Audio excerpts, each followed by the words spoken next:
Le secret de Polichinelle, 1936, un film d'André Berthomieux, d'après la pièce de théâtre de Pierre Wolf.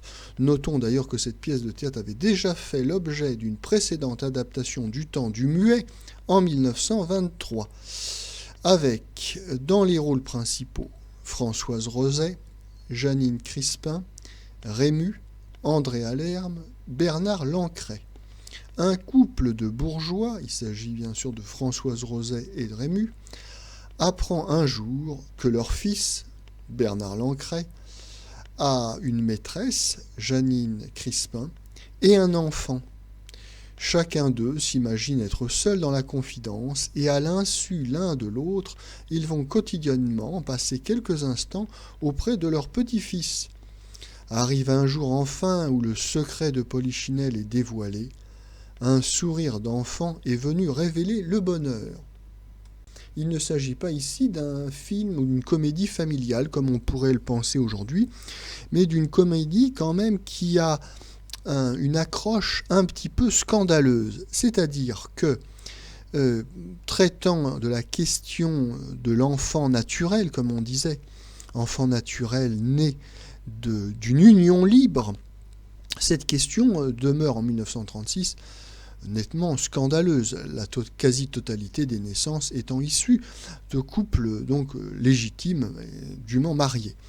Donc, à partir de cette petite question un peu scandaleuse, on bâtit une comédie beaucoup plus traditionnelle et beaucoup plus gentillette qu'on pourrait le croire au demeurant.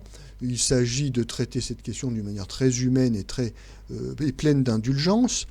Donc nous avons Rému qui surmonte les a priori du bourgeois qu'il est pour se révéler être un papa gâteau tout à fait charmant. Quant à Françoise Roset, derrière la bourgeoise un petit peu superficielle et égoïste, eh bien se révèle une grand-mère pleine d'attention pour son petit-fils. Donc d'ailleurs Françoise Roset a cette rare qualité chez les actrices de pouvoir alterner les rôles de comédie, comme c'est le cas ici, avec des rôles dramatiques.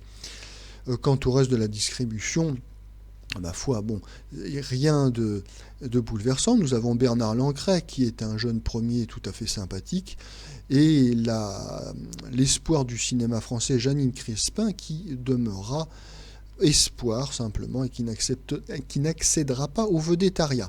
Et on retrouve en tout état de cause avec toujours beaucoup de plaisir André Alerme en personnage un peu affranchi, c'est le côté un petit peu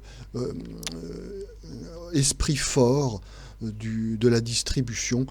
Tout juste ce qu'il faut pour relever un petit peu le caractère polémique du film qui reste malgré tout dans des limites très conventionnelles.